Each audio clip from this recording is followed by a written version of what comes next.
Lai arī strīdīgajā termiņu uzturēšanās atļauju lietā politisks risinājums tika panākts Saeimā, droši vien nevarēja nepamanīt masīvu spiedienu par labu konkrētam lēmumam. Odiozu slavu iemantojušās tā dēvētās trešās personas, kas likās jau mirušas, nu ir atkal augšām cēlušās, tāpēc mēs nolēmām noskaidrot, vai tā ir tāda cīņa biznesa interesēs ar ieročiem, kurus mēs jau esam redzējuši priekšvēlēšanu laikā. Un kāpēc šo it kā sociālo reklāmu rokraksts ir tik pazīstams? Aleksis Zoldners skaidroja, kas tad īsti stāv aiz plakātiem un televīzijas reklāmām, un kurš tur mistisko biedrību un fondu naudas makus. Biedrību un nodibinājumu veidošana, kas izvērš reklāmas kampaņas savu mērķu sasniegšanai, kļuvusi par ierastu, lai gan pretrunīgi vērtētu praksi. Tas notiek politisko cīņu sāsināšanās brīžos.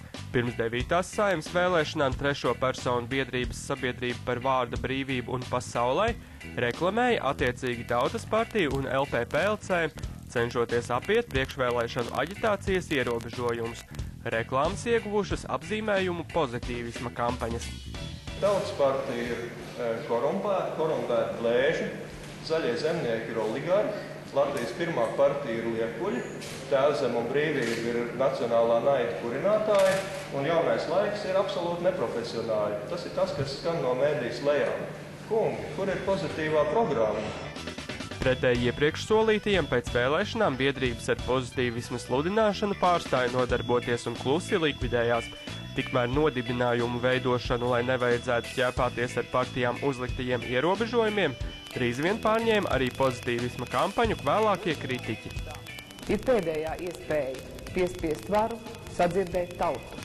Organizācija par tautas tiesībām 2008. gadā aicināja cilvēkus balsot par tautas tiesībām atlaist Saeimu.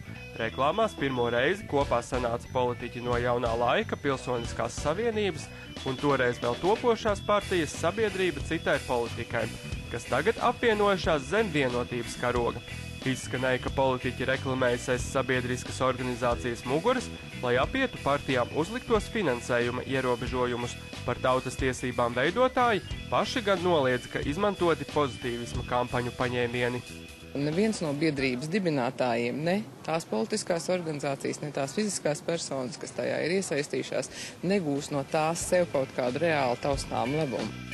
Drīz vien par ierastu parādību kļuva biedrības ar vārgi maskētām politiskām ambīcijām, kas no sabiedriskām organizācijām pārtop partijās.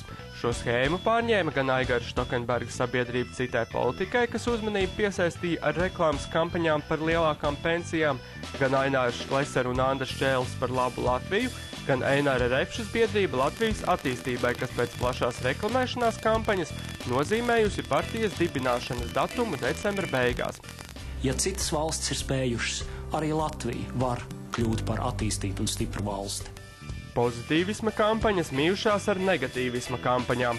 Bijušas biedrības pilsētē un pasaulē akcijas pret Aivaru Lembergu, reklāmas pret Nacionālās apvienības iekļaušanu valdībā un Lato Lapsas priekšvēlēšana negatīvisma avīze, kas vērsta galvenokārt pret valdošo partiju Vienotība.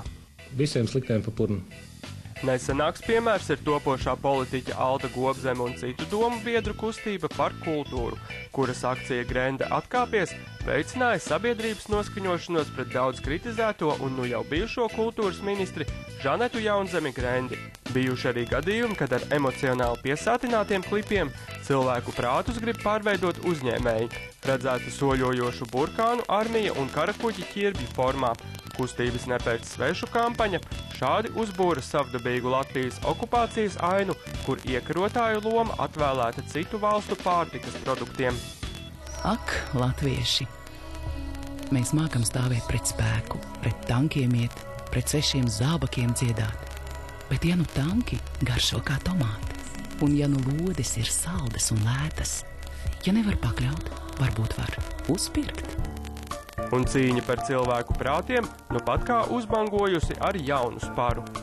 Iznīcinot uzturēšanās atļaujas, Latviju atkal pametīs tūkstošiem ģimeņu.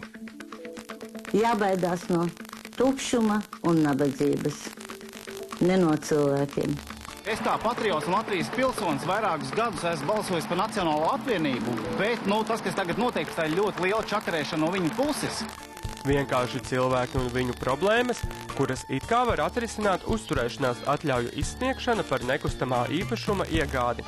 Tāds ir Latjo šefa Edgara Šīna vadītā Latvijas konkurētspējas attīstības fonda izvērstās kampaņas galvenais vadmotīvs – kritizēta Nacionālā apvienība. Fonda atbalstītājs ekspolitiķis Ainārs Šlesers jau izteicies, ka darīs visu, lai nacionāļi nebūtu nākamajā valdībā. Nedaudz no politikas, nedaudz no sociālām tēmām un nedaudz no uzņēmēju reklamēšanās. Manāms Aināra Šlesera bijušā reklāmista Ērika Stenzinieka rokraksts. Lai gan Saeima šonedēļ galīgajā lasījumā pieņēma nozarei netīkamās izmaiņas par uzturēšanās atļauju programmas ierobežošanu, fondā norāda, ka par kampaņas sekmēm spriest ir pāragri. Garš ceļš vēl ejams, vēl pastāv iespēja, ka prezidents vēl var atgriezt atpakaļ tātad caurskatīšanai, labojumiem, tā kā, to mēs tuvākā laikā redzēsim. Tā ir reklāma, ja, tad mēs jau runājām sākumā par to, ka reklāmas mērķis ir pievērst uzmanību. Un reklāmai šeit tad ir jābūt arī, varbūt tādai, jautājums rosinošai, ja viņai varbūt arī jābūt arī tādai, tiešai. Uzturēšanās atļauju sistēmu atbalstošā kampaņa izmaksājusi vairāk nekā 100 000 latu. Daži finansētāji un visas ir ar nekustamo īpašumu biznesu saistītas firmas norādīti mājaslapā, citi atbalstītāji savukārt nav vēlējušies publiskoties. Būvnieku attīstītāju bankas un tas kopējais kampaņas apjoms jau arī liecina par atbalstu, jo fonds ir atklāta organizācija, fonds darbojas tātad šo te atbalstītāju interesēs. Fonds visu saskaņo ar atbalstītājiem. Tā ir ilgtermiņa stratēģija. Ja? Šis nav fonds tikai viena jautājuma risināšanai. To es gribu pilnīgi skaidri pateikt, ka tas ir mēģinājums ieviest Latvijā beidzot tādu civilizētu lobby mehānismu. Vai šis nekustamo īpašumu nozares lobija fonds tiešām darbosies vēl ilgi, gan spriest ir pāragri. Pieredze liecina, ka nodibinājumi parasti ātri vien izbeidz darbību, ko līdz karstais jautājums ir atrisināts. Tomēr diskusijas sabiedrībā par līdz šim nepārāk plaši apspriesto tēmu ir sākušās, un tās ir tiešām asas.